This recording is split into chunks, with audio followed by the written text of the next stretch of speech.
Hi hello నమస్తే అందరికీ welcome to my channel. ఇప్పుడు మనం చెప్పుకోబోతున్న స్టోరీ లవ్ యూ కన్నా ఎపిసోడ్ 33. అబ్బా అబ్బా, ఎన్ని రోజులైంది వీటిని చూసి. నాకేమో అసలు ముక్కలేనిదే ముద్ద దిగదు. కానీ అక్కడ ఆకులు అలమలు తింటూ బతికాను అన్నాడు కృష్ణ అతడి ఫేస్ డల్గా పెట్టుకొని. రే, నువ్వు వెళ్ళింది తీర్థయాత్రలకు కదా, అక్కడ నాన్ వెజ్ ఎలా దొరుకుతుందిరా అంది సిరి. దొరకదు, పైగా గుజరాత్లో నాన్ వెజ్ అస్సలు దొరకదు అన్నాడు కృష్ణ. అది సరే కానీ ప్రయాణం బాగా జరిగిందా కృష్ణ? అన్ని దేవుళ్ళని దర్శించుకున్నావా అని అడిగారు జ్యోతి గారు. అందరి దేవుళ్ళ దర్శనం చేసుకున్నానమ్మా. మీకు ప్రసాదం కూడా తీసుకొచ్చాను. ఆ బ్యాగ్లో ఉన్నవి అవన్నీ సదురుకో వెళ్ళు అన్నాడు కృష్ణ. ఇవాళ వద్దులే నాన్న, ఇవాళ అంతా నాన్ వెజ్ వండాను కదా, రేపు అన్నీ చదువుకుంటారులే నేను అన్నారు జ్యోతి గారు. అలాగే అమ్మ అని నెల రోజుల నుండి దొరకని అమ్మ చేతి వంటని పుష్టిగా లాగించేశాడు మన కృష్ణబాబు.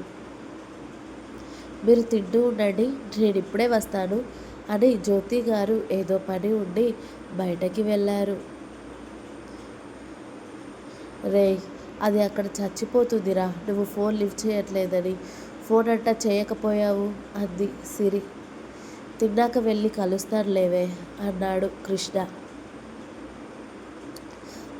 సరే అని అన్నా చెల్లెలు ఇద్దరు భోజనం చేసేశారు. కృష్ణ తిన్నాక, అమ్మ నేను షెడ్ దగ్గరికి వెళ్ళొస్తాను అని జ్యోతి గారికి చెప్పేసి షెడ్ దగ్గరికి రా అని జానుకి మెసేజ్ చేసి అతడు అక్కడికి వెళ్ళిపోయాడు. కృష్ణ ఎప్పుడు ఫోన్ చేస్తాడా అని ఆ ఫోన్ చేతిలోనే పట్టుకొని కూర్చున్న జాను మెసేజ్ నోటిఫికేషన్కి టక్కున మెసేజ్ ఓపెన్ చేసి చదివి నైట్ డ్రెస్లోనే ఆమె ఉండడంతో తన రూమ్ నుండి బయటకి వచ్చింది. అలా తల కొట్టుకొని, అబ్బా దేవుడా, ఇప్పుడు నేను ఇలా వెళ్తే వాడితో తిట్లు కన్ఫర్మ్ నాకు అని మళ్ళీ తన రూమ్లోకి వెళ్ళి టాప్ అండ్ లెగ్గిన్ చున్నీ వేసుకొని, అమ్మ నేను సిరి దగ్గరికి వెళ్ళొస్తాను బాయ్ అని చెప్పేసి షెడ్ దగ్గరికి పరిగెత్తింది. కృష్ణ కార్కి ఆనుకొని మొబైల్లో ఏదో చూస్తూ ఉన్నాడు. జాను అతడిని చూస్తూ నవ్వుతూ కృష్ణ దగ్గరికి పరిగెత్తి అతడిని హత్తుకుంది గట్టిగా. ఓహ్ వచ్చేసావా అని కృష్ణ కూడా జానుని హగ్ చేసుకొని ఎలా ఉన్నావే అని అడిగాడు. జాను కన్నీళ్లతో, నువ్వు లేవు కదరా, నాకేం బాగోలేదు అంది. ఇలా అయితే ఎలానే, అలవాటు చేసుకోవాలి కదా అన్నాడు కృష్ణ జాను కన్నీళ్లు తుడుస్తూ.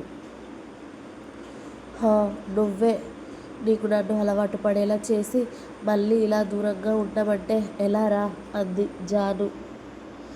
సరే సరే నువ్వు ఏడవకు, ఇక ఆపై చూడు మొహం ఎలా అవుతుందో అని ఆమె నుదుటిన ముద్దు పెట్టుకొని, తిన్నావా అని అడిగాడు. అప్పుడే తినేశాను. నువ్వు? నైట్ ఎప్పుడో వచ్చి నన్ను ఇప్పటిదాకా కలవలేదు కన్నా అంది జాను అలుగుతూ. అరే, డ్రైవింగ్కి నిద్ర లేదే, అందుకే ఎవరిని డిస్టర్బ్ చేయొద్దు అని చెప్పాను. ఫోన్ కూడా సైలెంట్లో పడేసి పడుకున్నాను అన్నాడు కృష్ణ. సరేలే, నువ్వు బాగున్నావా, సరిగ్గా తిన్నావా లేదా, మొహం చూడు నీది కూడా ఎలా పీక్కుపోయిందో అంది జాను. అక్కడ మన ఫుడ్ దొరకదే, అక్కడ దొరికిందే మనం తినాలి. కనీసం మన టిఫిన్స్ కూడా అక్కడ ఏమీ ఉండవు తెలుసా. మరి ఏం తిన్నావురా? టిఫిన్ సెంటర్స్కి వెళ్తే అదేదో డోక్లా అంట, అది ఒక్కటే దొరకడం, రోజు అది తినలేక చచ్చానే బాబు. నా అదృష్టం కొద్దీ ఒక్క దగ్గర సమోసా దొరికింది. 2 రోజులు అవే తిని కడుపు నింపుకున్నాను అన్నాడు కృష్ణ. అయ్యో అవునా? అవును. సరే మరి మన పెళ్ళి బాగా జరగాలి అని మొక్కుకున్నావా మరి అంది జాను. మొక్కుకున్నా అన్నాడు కృష్ణ. నాకేం తీసుకొచ్చావు మరి అక్కడి నుండి అని అడిగింది జాను. రేపు ఇస్తాలే, నీకోసం తీసుకువచ్చింది. ఇవాళ నాన్ వెజ్ తిన్నానే, అందుకే నా బ్యాగ్ ముట్టుకోలేదు. రేపు అమ్మ తీస్తాను అంది, అప్పుడు ఇస్తాను అన్నాడు కృష్ణ. సరే కన్నా అంది జాను. రా కాసేపు కారులో కూర్చుందాం అని బ్యాక్ సీట్లో కూర్చున్నారు ఇద్దరు. కృష్ణ జాను ఒడిలో తల పెట్టుకొని పడుకొని ఏం చేశావే ఈ నెల రోజులు అని అడిగాడు కృష్ణ. ఏముంది, ఏం లేదు, రొటీన్ అంతే. అంతేనా? హా, అంతే కన్నా అని చెప్పింది జాను. మరి నీ పెళ్లి చూపుల మ్యాటర్ నాకు చెప్పడం లేదేంటే అని అడిగాడు కృష్ణ. కృష్ణ అలా అడగడంతో జాను షాక్ అయ్యింది. నీకెలా తెలుసు కన్నా?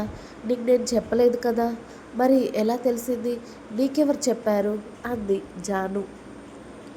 అంటే నేను ఇక్కడ లేకపోతే నాకు ఇక్కడ ఏం జరుగుతుందో తెలియదు అనుకుంటున్నావా జాను అన్నాడు కృష్ణ. అది కాదురా, నేనెవరికి చెప్పలేదు కదా, నీకు కూడా చెప్పలేదు, మరి అలా ఎలా నీకు తెలిసింది అని. ఎలాగోలా తెలిసింది, కానీ పెళ్లి చూపులు ఎవరు ఏర్పాటు చేశారు? నీ బాబా లేక నీ అన్ననా? ఇద్దరు అంది జాను. మరి ఏం చేశావు? ముందు నాకు ఇష్టం లేదు అని చెప్పాను, కానీ నాన్న ఒక్కసారి అబ్బాయిని చూశాక నీ అభిప్రాయం చెప్పు అని అన్నారు. అయినా కూడా నాకు ఇప్పుడే పెళ్ళి వద్దు, పెళ్లి చూపులు వద్దు అని ఎంత గోల చేసినా మా అన్నగాడు అస్సలు ఊరుకోలేదురా. సరే ఎవరో వస్తారో రాని, వాడితోనే మాట్లాడుకుంటాను అని వాళ్ళు వచ్చాక వాడితోనే చెప్పేశాను డైరెక్ట్గా, నాకు ఈ పెళ్ళి ఇష్టం లేదు, నేను వేరే అతడిని ప్రేమిస్తున్నాను అనేసి. వాడు కూడా ఇక ఇంట్లో ఏం చెప్పకుండా అన్నీ మూసుకొని వెళ్ళిపోయాడు అంది జాను. అవునా, మరి మీ వాళ్ళు అడగలేదా అతడిని? అతను కూడా ఇష్టం లేదు అని చెప్పాడంట్రా. మేబీ వాడికి కూడా ఏదైనా లవ్ ఉండొచ్చు అంది జాను. ఇంకా ఉంది. మీకు నా స్టోరీస్ నచ్చినట్టయితే ప్లీజ్ లైక్ చేయండి, షేర్ చేయండి, అలాగే ఛానల్ని తప్పకుండా కొత్త వాళ్ళందరూ సబ్స్క్రైబ్ చేయండి. Please subscribe my channel. Thanks for watching my video. Bye bye. Please like, share and subscribe.